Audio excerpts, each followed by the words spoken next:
Usually, when we picture a traffic jam, the mental image is this sprawling, multi-lane highway, right? Packed bumper to bumper. Right. Brake lights stretching for miles. Exactly. The entire system is just crawling. And if you are, say, a civil engineer trying to fix that kind of systemic gridlock, your solutions are pretty broad.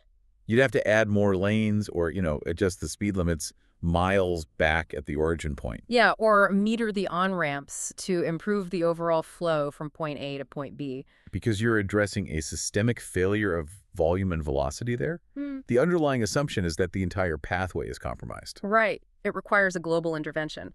But consider a fundamentally different failure state.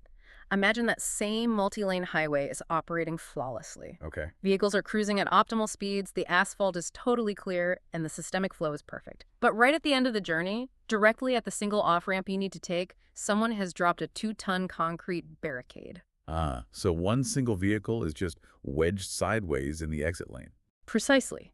The highway is clear, but the exit is completely impassable. In that localized scenario, intervening 50 miles back on the highway is totally useless. It does nothing. Right. If you increase the speed limit or force more cars down the corridor, you aren't clearing the off-ramp. You are actively engineering a catastrophic high-pressure pileup directly behind that barricade. And when it comes to human digestion, millions of people engineer that exact internal pileup every single day. They absolutely do.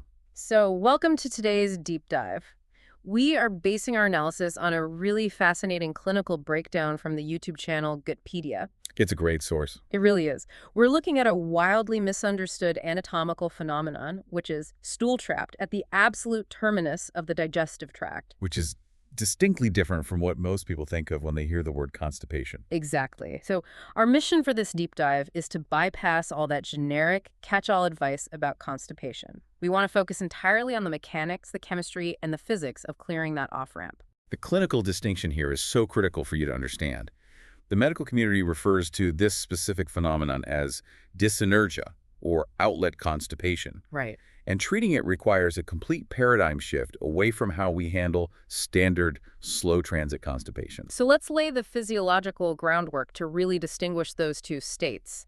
In slow transit constipation, the colon itself is sluggish, right? Correct. The large intestine's primary biological function is the reclamation of water from food waste. So if the transit time through that ascending transverse and descending colon is too slow, the tissue basically extracts way too much water. Exactly. The result is this uniformly dry, hard mass that struggles to move at all. And that systemic sluggishness is what standard pharmaceutical laxatives are formulated to address. They are essentially global interventions for the whole highway. Right. But dysynergic defecation, outlet constipation, that assumes the colon did its job perfectly. The transit time was optimal. Yes. The stool navigated the entire large intestine and successfully deposited into the rectal vault. The breakdown occurs exclusively at the exit mechanism. And the architecture of that exit mechanism is just a marvel of evolutionary biology. It really is. It's specifically because of human bipedalism, isn't it? Absolutely. Unlike quadrupedal mammals where gravity pulls the digestive organs down toward the abdominal wall, human bipedalism stacks everything vertically. Right over the pelvic floor. Exactly. If we didn't have a highly specialized retention mechanism, well, gravity and the sheer weight of our internal organs would make daytime continence physically impossible. You'd just be losing matter constantly. Right. So the anatomical solution to that gravitational challenge is a muscle called the puborectalis. Which is this U-shaped loop of striated muscle, right? Yes, it acts as a sling. It anchors to the pubic bone and wraps horizontally right around the anorectal junction. And when we are standing upright, or even sitting in a standard 90-degree chair, that sling maintains a continuous resting tonic contraction. Which pulls the rectum forward, creating an acute, sharp angle. The Gutpedia source uses the analogy of a kinked garden hose, which I think perfectly captures the fluid dynamics at play here. It's a brilliant analogy. Right. I mean, the water pressure can be high, the hose itself can be perfectly clear, but if you introduce a sharp 90-degree fold in the rubber, flow just drops to zero. And that kink is our biological failsafe against gravity. The necessity of that kink cannot be overstated. But the system relies on a pretty complex neuromuscular release, doesn't it? It does. When it is time to void, that puborectalis sling must actively relax. That allows the anorectal angle to widen from an acute 90 degrees to a more obtuse 130 or 140 degrees. Basically, the hose must unbend. Exactly. But if the parasympathetic nervous system fails to trigger that relaxation, or if the conscious brain inadvertently maintains tension on the pelvic floor, the stool just hits that muscular kink and stops. And it doesn't just stop safely because the rectal vault is living, highly vascularized tissue. It doesn't hold the stool inertly like a plastic bag. No, not at all. The mucosal lining of the rectum is constantly active. So when stool is trapped against that unyielding puborectalis sling, the tissue just continues to absorb water, It pulls moisture right across the osmotic gradient back into the bloodstream. which means a stool that arrives soft and perfectly viable is actively dehydrated hour by hour.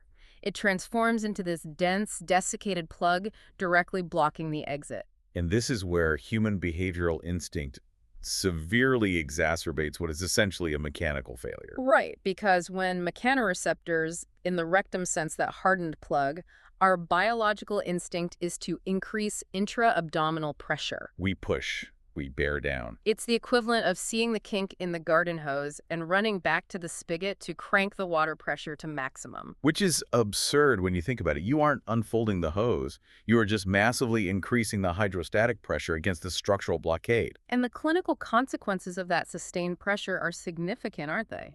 Very much so. The Valsalva maneuver, which is the act of forcefully exhaling against a closed airway to bear down, it generates immense force. But because the stool is mechanically blocked by that contracted puborectalis muscle, all that kinetic energy has to dissipate somewhere, Right. It dissipates straight into the surrounding tissue. which forcefully engorges the local vascular network. You're literally setting the stage for hemorrhoidal prolapse. Exactly. The veins just balloon outward under all that trapped pressure.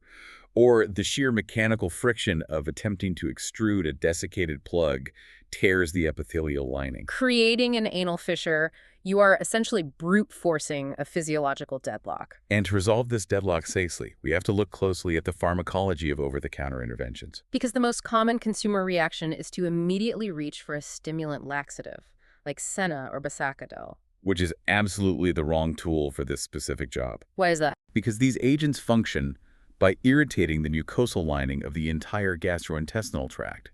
They trigger these aggressive systemic peristaltic contractions. So you are sending a chemical irritant on a 25-foot journey through the entire bowel just to fix a blockage located 3 inches from the exit. Precisely. The colon undergoes massive, painful spasms, rushing fluid and waste downward. Only to slam violently into the exact same desiccated plug and contracted puborectalis sling. Exactly. You induce severe cramping, massive urgency, and systemic dehydration, often without actually clearing that terminal obstruction. So the precise intervention requires manipulating localized osmotic gradients, not inducing systemic peristalsis. Right. And the source outlines a highly targeted rescue protocol for this. It utilizes exactly 5 milliliters, so 1 teaspoon, of magnesium hydroxide. Which most of you probably know as milk of magnesia. Yes, taken on an empty stomach with a full glass of water. Let's break down the pharmacokinetics here. Why does magnesium hydroxide succeed where Basacadel totally fails? It comes down to it being an osmotic agent.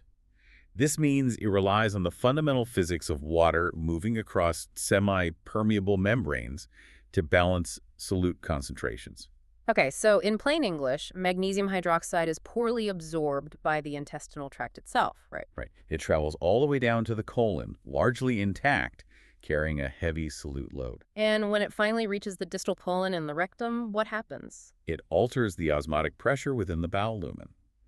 The local concentration of minerals inside the gut suddenly becomes significantly higher than the concentration in the surrounding tissues and blood vessels. So to achieve homeostasis, the body just forcefully pulls water out of those surrounding tissues. Exactly. It secretes it directly into the bowel. It's chemical hydration from the inside out. Yes, you aren't squeezing the dry plug with muscle spasms. You are systematically injecting it with water drawn from the surrounding mucosa. So the desiccated mass absorbs the fluid, expands, softens, and regains the necessary plasticity to actually navigate that anorectal angle. But the dosage parameters here are critical. They are truly non-negotiable. Because the instinct, if you're really stuck, is to think, well, if 1 teaspoon is good, a tablespoon will blast it right out. And that is a dangerous fallacy.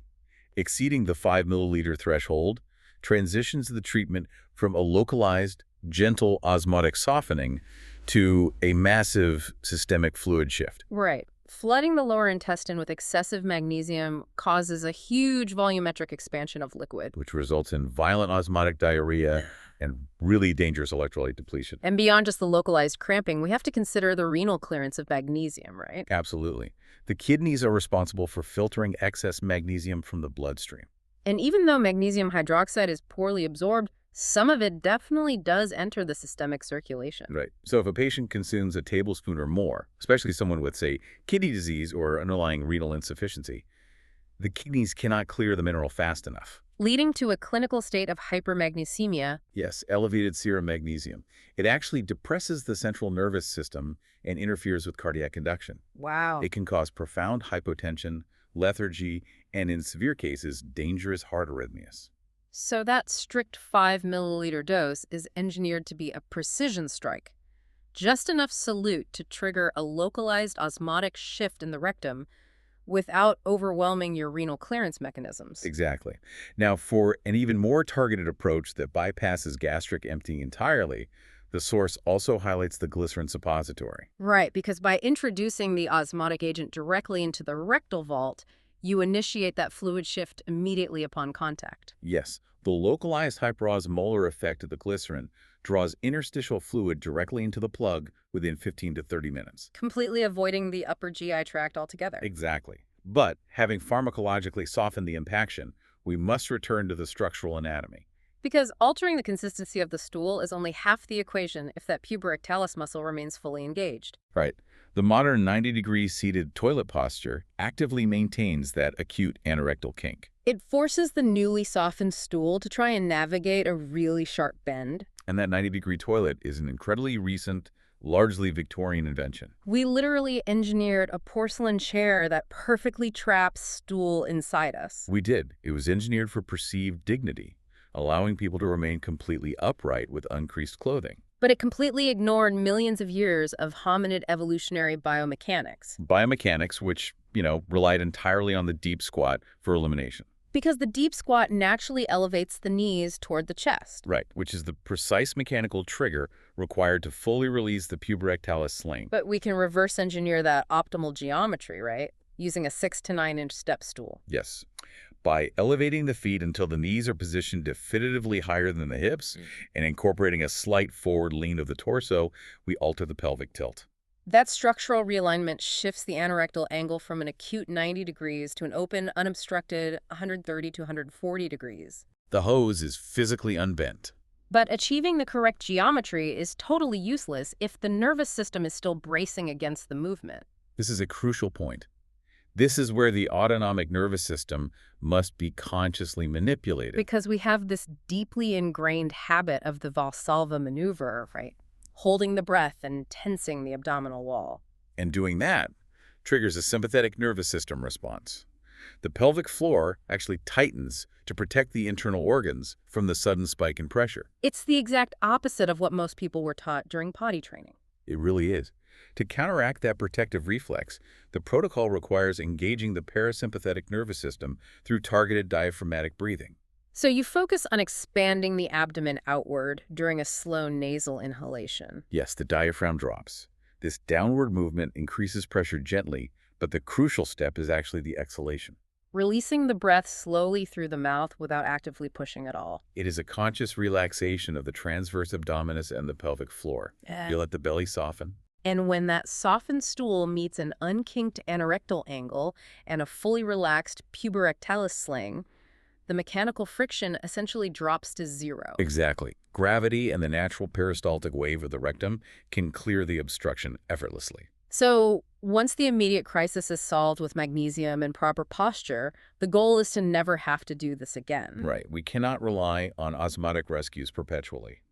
The clinical focus must shift entirely to prophylaxis. We need to change the texture of the stool before it ever reaches the rectum. Exactly. The goal is to modify the structural composition of the stool continuously, so it never desiccates into a terminal plug in the first place. And that requires highly specific dietary interventions, not just a generalized, eat more roughage directive. Because the generic eat more fiber advice is well-intentioned but often clinically disastrous. It totally lacks nuance regarding fiber types and hydration ratios. Precisely.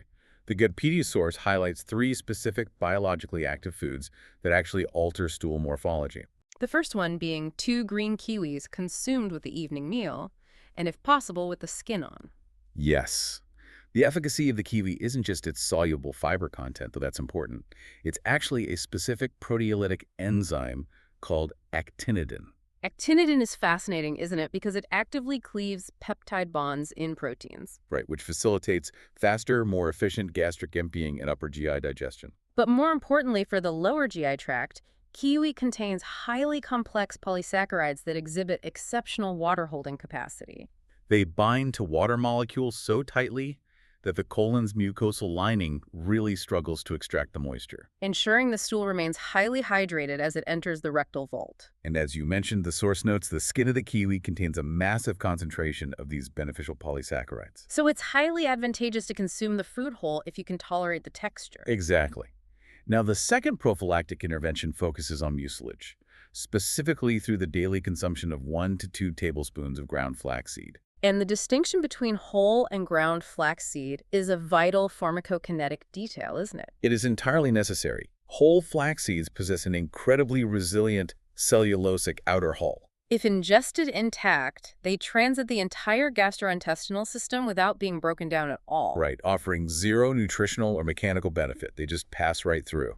The grinding process fractures that hull, exposing the active compounds inside. And when that exposed ground flaxseed encounters the aqueous environment of the stomach and small intestine, it undergoes this radical physical transformation. The soluble fibers, which are primarily mucilaginous gums, rapidly absorb water and expand into a highly viscous, slick gel. So it's not just dry bulk. It forms a hydrated lubricating matrix that incorporates directly into the forming stool. Yes. This mucilaginous gel acts as a continuous buffer against the colon's dehydrating mechanisms. It provides volume to trigger the necessary stretch receptors in the bowel wall, plus a slippery exterior that vastly reduces mechanical friction. It's remarkably effective.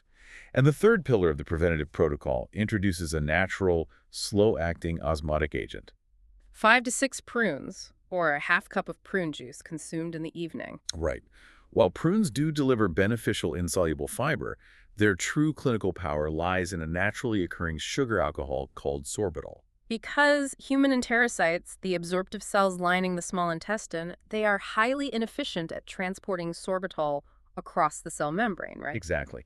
Because it is so poorly absorbed into the bloodstream, the vast majority of ingested sorbitol passes totally intact into the large intestine. Where it essentially mimics the exact mechanism of our magnesium hydroxide rescue protocol, just at a sustained, gentle physiological pace. That's precisely it. The unabsorbed sorbitol creates a hyperosmolar environment in the colon, constantly drawing interstitial fluid into the bowel lumen. And simultaneously, the colonic microbiome begins to ferment the sorbitol. Right, producing short-chain fatty acids that further stimulate colonic motility. So the combination of kiwi for water retention, ground flax for mucilaginous lubrication, and prunes for sustained osmotic hydration, it creates a highly resilient stool structure. It does. However, these interventions can precipitate a severe iatrogenic complication if implemented without regard to what the source calls the concrete trap. Ah, the concrete trap. Mm-hmm. This is the massive mistake people make. It comes down to the fundamental physics of hydrophilic substances. Yes.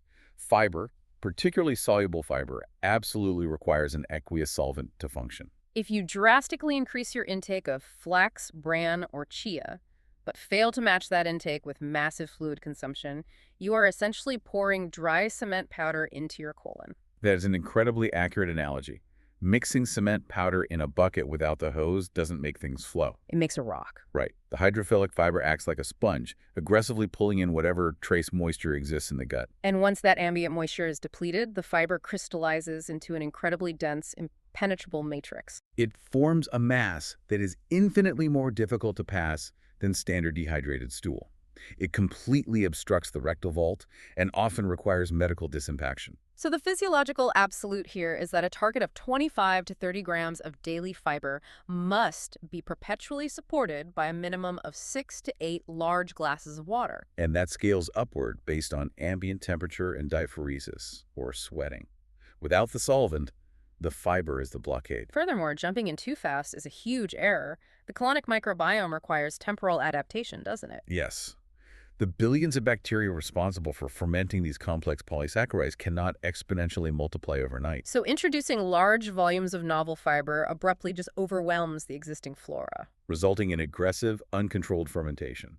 This produces profound gaseous distension, severe bloating, and paradoxically, motility shutdown. So the titration must be deliberate, adding only about 5 extra grams of fiber per week to let the gut adjust. Exactly, allowing the microbiome populations to scale synchronously with the substrate supply.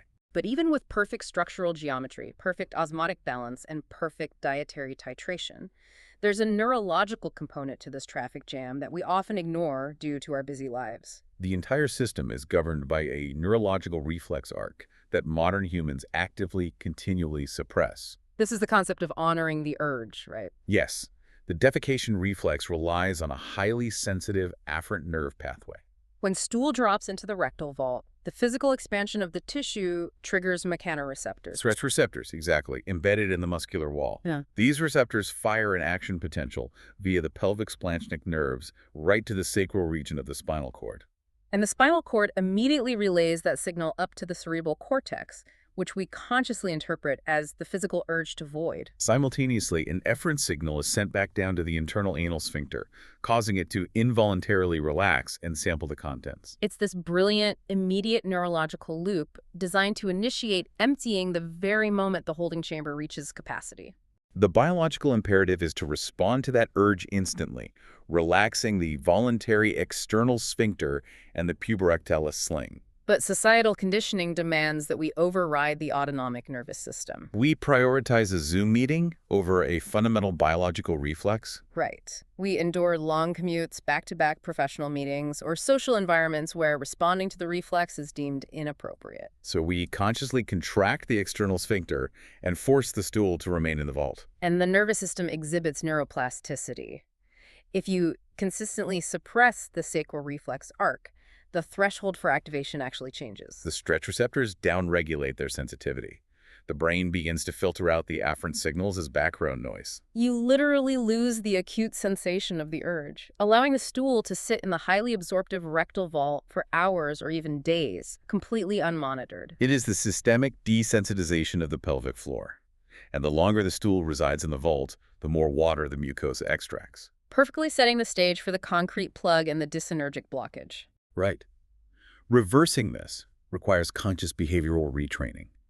When the early subtle urge manifests, you must immediately initiate the biomechanical sequence we established earlier, regardless of convenience. It's essentially rehabilitating the brain-gut axis. It is.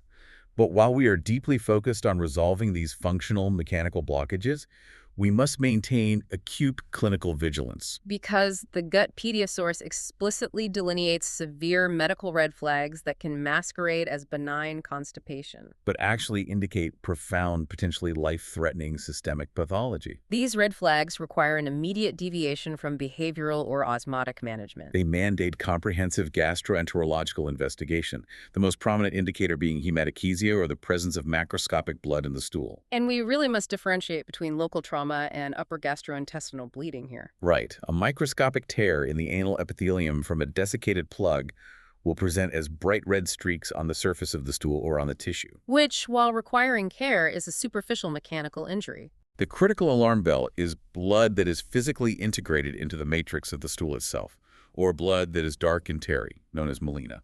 Because melena, or deeply integrated blood, indicates the hemorrhage occurred significantly higher in the digestive tract. In the stomach, the small intestine, or the proximal colon, by the time the blood reaches the rectum, it has been partially digested and oxidized, resulting in that dark, tarry appearance, which is a primary indicator of peptic ulcers, advanced diverticular disease, or colorectal malignancies. The second critical red flag is a persistent alteration in the physical caliber of the stool, specifically stool that emerges pencil thin.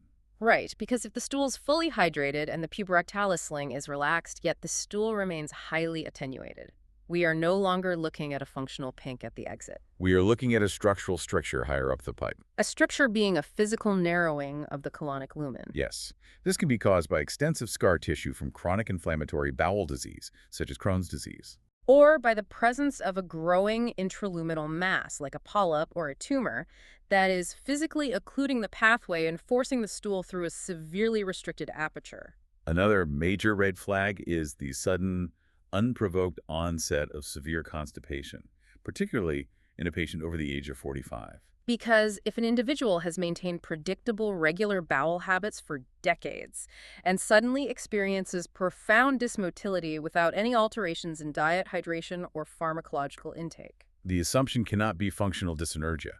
Age 45 is the universally recognized threshold for escalated colorectal screening. Right. A sudden cessation of motility often indicates an obstructive pathology or a systemic metabolic shift. Like severe hypothyroidism or an underlying malignancy altering the enteric nervous system. And unexplained, rapid weight loss occurring simultaneously with these bowel changes severely exacerbates the clinical picture. It means the body is either failing to absorb necessary caloric intake due to severe mucosal inflammation, or it is diverting massive metabolic resources to combat a systemic disease process. Finally, we really must differentiate a difficult bowel movement from a true bowel obstruction. This is critical.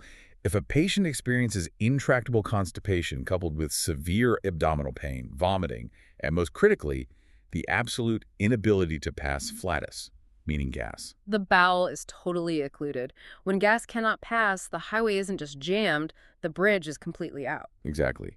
The luminal pressure behind the obstruction will build exponentially. And if left untreated, the rising hydrostatic pressure will compromise the blood supply to the bowel wall, Leading to ischemia, necrosis, and eventually perforation of the colon. which is a massive surgical emergency, absolutely not a scenario for magnesium hydroxide. Right, but by understanding the precise mechanisms of our anatomy, we empower ourselves to distinguish between a localized mechanical failure and a systemic medical crisis. Because dysynergic defecation is, in the vast majority of cases, a failure of mechanics and hydration that we basically inflict upon ourselves. We truly do. We have spent millions of years evolving this brilliant, gravity-defying sling that kept our bipedal ancestors continent as they hunted and gathered. They squatted in the dirt to unkink the hose, they ate massive quantities of fibrous, water-rich vegetation, and they instantly responded to the neurological signals of their sacral reflex arc. The concept of an exit blockade was biologically virtually non-existent for them.